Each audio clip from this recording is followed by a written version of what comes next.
zikir jokan gane আমরা গুরু কে zikir করতাম পারি এখন তো আমরা কাট নাই আমরা zikir jokan নাই আমরা zikir করব মানে সব বুঝিয়া আল্লাহ তে আজকে mohabbat আল্লাহ দিন দিন আমরা zikir করব লা ইলাহা ইল্লাল্লাহ লা ইলাহা ইল্লাল্লাহ লা ইলাহা ইল্লাল্লাহ লা ইলাহা ইল্লাল্লাহ লা ইলাহা ইল্লাল্লাহ লা ইলাহা ইল্লাল্লাহ লা ইলাহা ইল্লাল্লাহ লা ইলাহা ইল্লাল্লাহ লা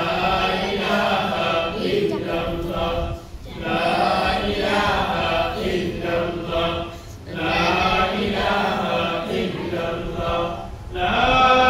লা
Allahu